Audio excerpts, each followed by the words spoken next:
Imagine por um instante se hoje fosse seu último dia. Você realmente saberia onde sua alma estaria depois do último suspiro? Sinceramente, eu nunca pensei que essa pergunta fosse me atormentar tanto quanto naquele instante em que vi a morte de perto. Meu nome é George Clayton. Nasci e cresci em Albany, Nova York.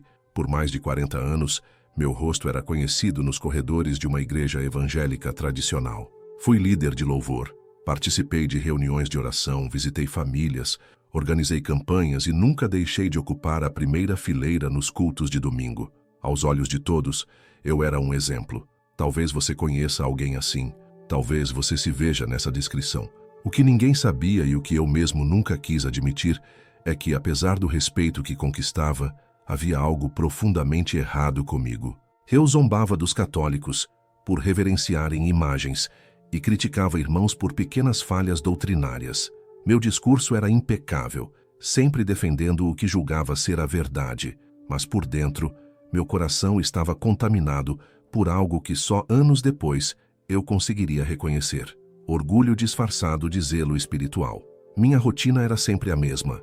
Eu acordava cedo, vestia minha melhor camisa social, tomava meu café amargo enquanto lia passagens da Bíblia que reforçassem minhas próprias opiniões. Eu discutia teologia com uma firmeza que, por vezes, beirava a arrogância. Meu prazer era ser consultado, ser ouvido, ser citado. Quando algum irmão novo entrava pela porta da igreja, fazia questão de cumprimentá-lo, mas era para mostrar aos outros como eu era atencioso. No fundo, tudo girava em torno da minha reputação. O ministério era meu palco, o microfone meu cetro, o púlpito meu trono. Em casa, minha esposa Marta era minha maior apoiadora, mas meus filhos, agora adultos, carregavam no olhar uma distância dolorosa. Não eram rebeldes, apenas não se viam na fé rígida, quase sufocante, que pratiquei durante toda a infância deles. Nunca percebi como minha busca por perfeição dentro da igreja afastou minha própria família daquilo que, em tese, eu mais defendia. Eu justificava tudo dizendo que era para Deus, mas hoje enxergo que era para mim mesmo. Meu relacionamento com Deus era de aparência. Eu orava, lia a Bíblia, jejuava, mas sempre esperando reconhecimento. Se eu ajudava alguém, era para ser visto. Se participava das campanhas, era para não perder meu lugar de destaque. Nunca cheguei a me afastar da igreja, nunca experimentei um tempo no mundo, como alguns gostam de dizer. Pelo contrário, sempre estive lá, firme, presente, mas por dentro, meu coração era vazio de verdadeira comunhão. Eu confundia religião com fé, rotina com devoção, status com intimidade. Eu estava tão cego que não percebia a idolatria que crescia, silenciosa, em cada detalhe da minha vida. E você? Já se pegou pensando se sua fé não virou apenas hábito? Já percebeu que, às vezes, aquilo que mais criticamos nos outros é o que secretamente nos domina? Eu achava que estava completamente seguro, mas um dia, tudo mudou de uma forma que eu jamais poderia imaginar.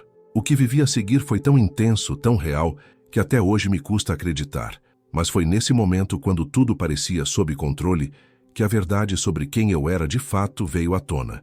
E só então entendi o preço de viver uma vida cristã sem Cristo de verdade. Era uma segunda-feira comum. Acordei cedo, como sempre.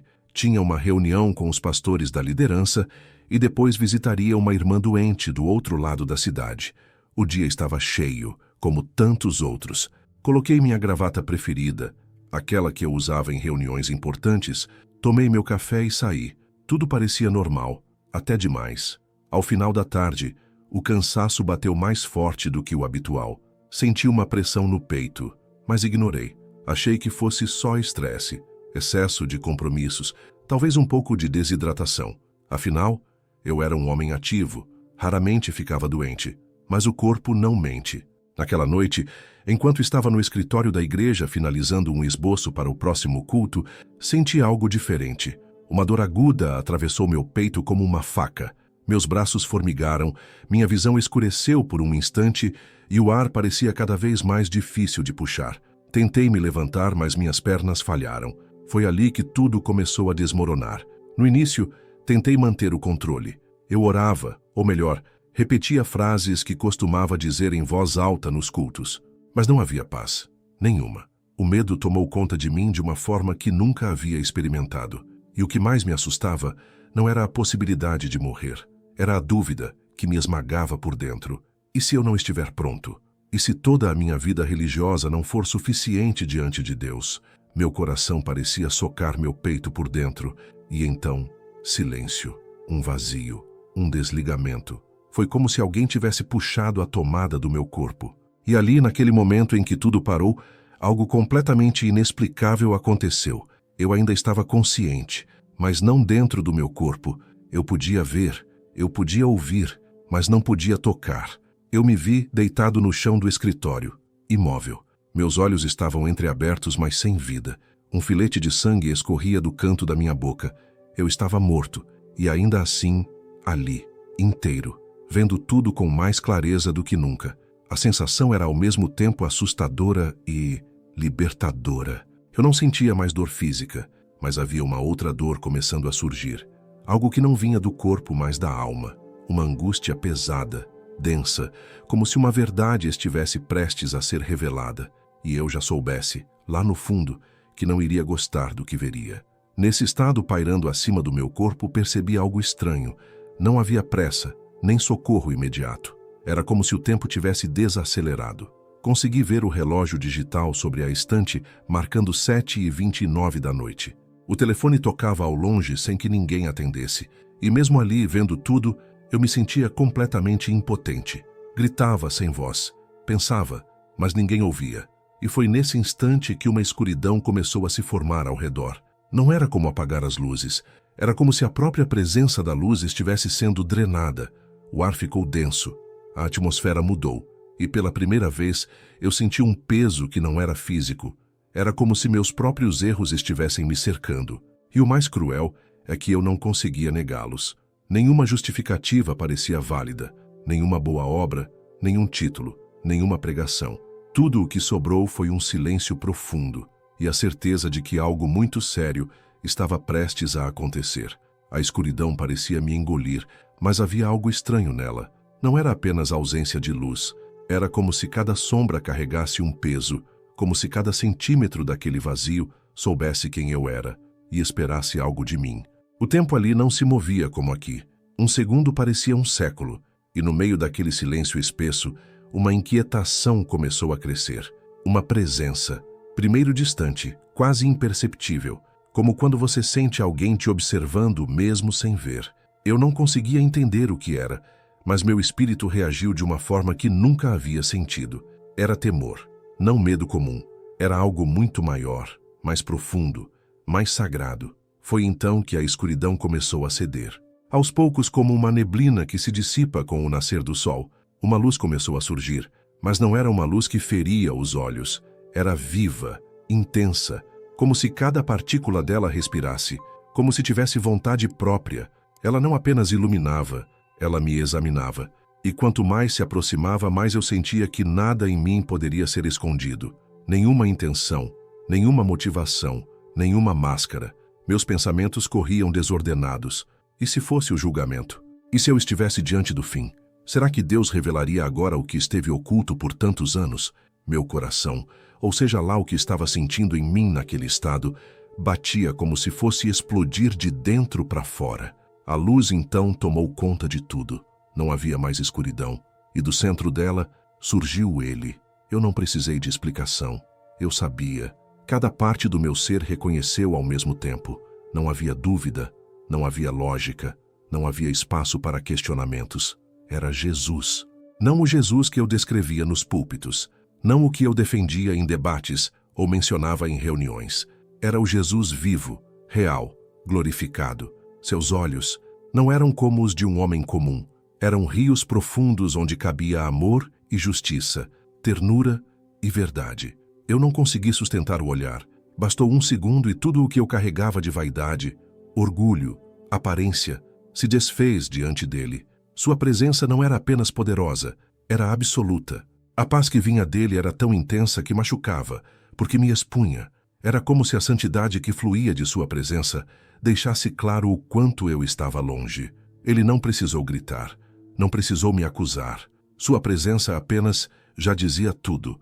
Mas ainda assim ele falou. As palavras não vieram com som. Elas atravessaram minha alma. Cada frase Era como uma lâmina que cortava sem dor, mas abria o entendimento. Ele me disse que eu havia me perdido dentro daquilo que chamava de serviço, que minha fé não era fé, era costume, que eu havia trocado o Deus vivo por práticas, cargos e rituais. E o pior, que eu havia ensinado outros a fazer o mesmo. As pessoas confiavam em mim, mas eu as guiava para mim mesmo, não para ele. Eu chorei, não com lágrimas nos olhos, mas com a alma. Era como se tudo o que eu tinha construído desmoronasse diante dele, e eu percebesse que, por trás de cada palavra bonita, de cada pregação eloquente, havia vaidade. E então ele me mostrou algo ainda mais profundo. Imagens começaram a surgir ao redor, momentos em que toquei objetos com mais reverência do que entreguei meu coração. O microfone, o púlpito, o óleo ungido, a cadeira da frente, tudo aquilo havia se tornado ídolo. Não do lado de fora, mas no coração. Jesus me olhou, não com ódio, nem com frieza, mas com uma dor tão intensa que me desmontou por completo. Era como se ele dissesse: eu sempre estive aqui, mas você preferiu os símbolos ao invés de mim. E naquele instante, percebi o quanto a idolatria não estava só nas imagens que eu condenava nos outros, mas nos hábitos que defendi como santos. Ele continuou me olhando com aquela expressão que nenhuma palavra pode descrever. Não era raiva, não era desprezo, mas também não era uma aprovação cega. Era um olhar que atravessava todas as camadas da alma. E então, ele começou a falar. A voz não veio como som, mas como verdade. Uma verdade que não dava para escapar, nem negociar. Jesus me disse que havia milhares de cristãos vivendo exatamente como eu vivia, que muitos achavam que estavam fazendo tudo certo, mas estavam servindo a Deus com o coração longe dele, e que o engano mais perigoso não é o pecado escandaloso, mas aquele que se disfarça de santidade. Muitos estão me trocando por símbolos, me substituíram pelo cargo, pelo título, pelo palco. Não choram mais diante de mim, mas se emocionam com a estrutura. Não esperam mais pela minha presença, mas se satisfazem com a performance. Cada frase que saía dele me despia. Não havia como discordar. Eu vi, eu sabia, ele estava certo. Naquele instante, eu lembrei de quantas vezes me senti irritado quando outro irmão assumia o microfone no meu lugar. Lembrei das vezes que avaliei um culto inteiro apenas pela música, pelo tom da pregação, pela reação da plateia. E quando não gostava, saía dizendo que Deus não estava ali, como se eu fosse o termômetro do Espírito Santo. Jesus me mostrou que eu tinha feito do ministério um reflexo do meu ego. E não só isso, eu havia ensinado outros a fazer o mesmo. Ele então disse algo que me desmontou. A idolatria não começa no altar, ela começa no coração. E o coração que não é quebrantado diante de mim vai adorar qualquer coisa que ocupe o lugar que é só meu. Nesse momento, uma espécie de mural espiritual apareceu diante de mim. Eu vi cenas do meu passado, ministrações que causaram comoção, mas que eu havia feito em busca de elogios. Orações em que minhas palavras eram mais ensaiadas do que sinceras. Jejuns em que meu maior desejo era mostrar disciplina, não quebrantamento. Eu vi cada uma delas e não podia dizer nada, porque tudo era verdade. Lembrei de um versículo que tantas vezes citei para os outros, mas que agora caía sobre mim como um raio. Este povo me honra com os lábios, mas o seu coração está longe de mim. Palavras de Jesus em Mateus capítulo 15, versículo 8. E ali não era um versículo, era a sentença do meu estado espiritual. Jesus continuou: você se preocupou em ensinar doutrinas, mas esqueceu do amor. Você corrigiu, mas não curou. Você defendeu o que era meu, mas se afastou de mim. Foi como se todas as pregações que fiz sobre idolatria estivessem agora sendo devolvidas a mim, uma a uma. Eu havia acusado quem se ajoelhava diante de imagens, enquanto me curvava diante do prestígio. Apontava os erros dos outros, mas me alimentava da aprovação alheia como se fosse pão espiritual. Minha mente estava em ruínas, porque agora eu via. Pela primeira vez, via com clareza. E o que me doía mais era saber que ele estava certo. Que todo aquele tempo em que achei estar defendendo a fé, eu estava me escondendo atrás dela para não encarar minha própria miséria espiritual. Jesus então se aproximou, e mesmo em silêncio, eu pude sentir algo que me abalou ainda mais. Dor. Ele estava ferido. Por mim. Não porque eu havia cometido um erro comum, mas porque eu havia vivido como se estivesse tudo certo. Porque eu levava outros comigo. porque o engano, quando é disfarçado de verdade, destrói mais do que o pecado assumido. Naquele momento eu queria desaparecer, queria uma nova chance, queria apagar tudo o que havia feito em nome de Deus, mas que na verdade só alimentava meu ego. Mas eu sabia que nada seria como antes. A sensação de estar diante de Jesus era tão intensa, tão definitiva, que por um momento eu acreditei que não voltaria mais. Não havia tempo, não havia espaço, não havia corpo. Era só espírito e verdade. Mas, de repente, algo começou a puxar, como uma força invisível me arrastando. Eu não queria sair dali. Pela primeira vez na vida eu estava despido de todas as máscaras e, ao mesmo tempo, sentia a presença mais real que já havia experimentado. Mas não tive escolha. Foi como cair de um lugar muito alto, sem saber onde terminava a queda. Meu corpo, antes tão distante, agora se aproximava como um velho conhecido. Um peso estranho tomou conta de mim. Dor, ruído, confusão. A luz se apagou e eu acordei com o som abafado de vozes correndo de um lado para o outro. Estava no hospital. Um médico falava meu nome alto demais. Senti tubos, cheiro de álcool e uma pontada forte no peito. Estavam tentando me estabilizar. Eu havia tido um infarto e, segundo disseram depois, estive clinicamente morto por alguns minutos. Mas ninguém fazia ideia de onde eu realmente havia estado. Acordar no hospital deveria ser um alívio, mas não foi. Eu estava vivo por fora, mas completamente em ruínas por dentro. Meu corpo estava ali, mas minha alma ainda estava processando o que tinha acabado de acontecer. Me senti dividido. Era como se minha mente ainda estivesse diante dele. Cada imagem, cada palavra, cada olhar de Jesus me perseguiam, como se estivessem gravados a fogo na minha consciência. Eu chorava, mas ninguém entendia por quê. Não era apenas dor física, era uma dor que vinha de um lugar mais profundo. Era vergonha, era arrependimento, era confronto. Nos dias seguintes, enquanto me recuperava, enfrentei um silêncio que nunca tinha conhecido. Não conseguia orar como antes. Minhas orações pareciam vazias, mecânicas, repetidas. Eu sabia que não dava mais para fingir, que aquele encontro havia me desinstalado, que não existia mais espaço para religiosidade. Só que ninguém à minha volta parecia preparado para ouvir o que eu precisava dizer. Tentei contar à minha esposa. Ela me ouviu, mas sua expressão era de confusão. Quando falei que havia visto Jesus e que ele me mostrou que minha fé era falsa, ela ficou em choque. Tentou me consolar, dizendo que eu era um homem de Deus, que todos o admiravam. Mas eu sabia que não era isso que importava. Comecei a perceber o quão difícil seria explicar algo que não cabia em palavras. Como dizer a alguém que o que sempre pareceu certo, na verdade, estava completamente errado. Quando voltei à igreja, tudo me parecia diferente. A estrutura, as pessoas, os sons. Eu observava detalhes que antes passavam despercebidos. A forma como tratavam o púlpito como sagrado, mas ignoravam corações quebrados.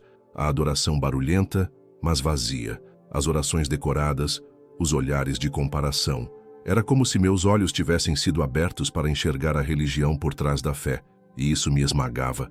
Quando compartilhei meu testemunho no pequeno grupo da liderança, alguns me ouviram em silêncio respeitoso, outros desviaram o olhar.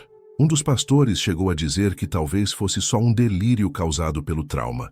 Disseram que eu precisava de repouso, que não deveria levar tão a sério visões em momentos de fragilidade.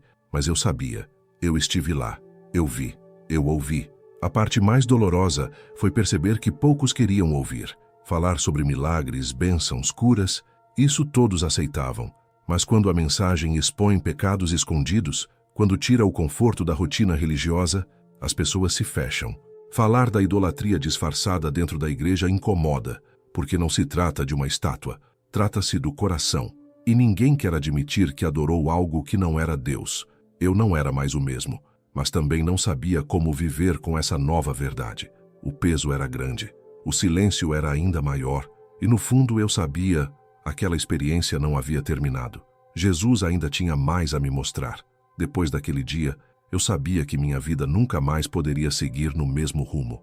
Não era apenas uma mudança de comportamento, não era uma decisão emocional de começo de ano, era algo muito mais profundo. Aquilo que vi, ouvi e senti diante de Jesus arrancou todas as raízes da religião que me mantinham preso a uma fé falsa. Eu não precisava apenas de um recomeço, Eu precisava nascer de novo.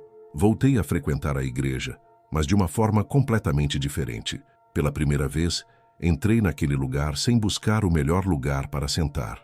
Não queria estar no centro, não queria ser notado. Eu só queria adorar, de verdade, sem microfone, sem cargo, sem posição. Pela primeira vez, minha alma ansiava mais por perdão do que por aplausos, mais por presença do que por estrutura, mais por arrependimento do que por reconhecimento. Comecei a falar menos e ouvir mais. A Bíblia, que por tanto tempo usei como espada contra os outros, agora era o espelho que me mostrava minhas próprias feridas. Minhas orações ficaram mais simples, mais cruas, mais honestas. Muitas vezes eu só dizia: Senhor, me perdoa, me ensina a te amar de verdade. Algumas pessoas estranharam, outros se afastaram, mas alguns se aproximaram. Irmãos que também estavam cansados de um evangelho de aparências. Gente ferida por líderes como eu havia sido. Gente machucada por uma fé que cobra, mas não cura. E então percebi que meu erro não precisava ser o fim. Ele podia ser o começo de um propósito. Comecei a visitar pessoas fora da igreja, não para convidá-las para um culto, mas para ouvi-las, para chorar com elas, para mostrar que Deus não está preso ao som alto, nem ao templo bonito. Ele está onde há verdade, onde há arrependimento, onde há sede por algo real. Hoje eu falo da minha experiência não para me exaltar, mas para que ninguém precise passar pelo que eu passei para enxergar o que realmente importa. Não é sobre religião, não é sobre estrutura, é sobre Ele, sobre um Cristo vivo, que ainda aparece a quem pensa que está no caminho certo, mas está perdido. E se você chegou até aqui me ouvindo, talvez essa história não tenha vindo até você por acaso. Você já parou para pensar no que tem ocupado o lugar de Deus no seu coração? Será que o que você chama de fé não virou rotina? Será que, sem perceber, você tem adorado a posição, o líder, o costume, e não ao Criador? A Bíblia diz em Ezequiel capítulo 14, versículo 3, Filho do homem, estes homens levantaram os seus ídolos dentro do seu coração. A idolatria mais perigosa não está fora, está dentro. E só o Espírito Santo pode nos fazer enxergar isso a tempo. O que vivi foi um presente disfarçado de choque, uma correção que me salvou de mim mesmo, uma dor que revelou a graça. E se há algo que posso te dizer com todo o meu coração é: não espere o dia da morte para descobrir que sua fé estava apoiada em algo que não era Jesus. Peça agora para que Ele te revele, porque Ele revela, Ele confronta, mas Ele cura. E antes de me despedir, eu quero te pedir uma coisa: assista ao próximo vídeo do canal. É o relato de um homem que, assim como eu, achava que estava servindo a Deus, mas foi exatamente no altar onde todos o admiravam que ele cometeu o erro mais destrutivo da sua vida. O nome dele é Elias, e o que ele viveu vai te fazer olhar para o altar com outros olhos, com olhos espirituais, porque o maior engano é aquele que se comete dentro da própria casa de Deus.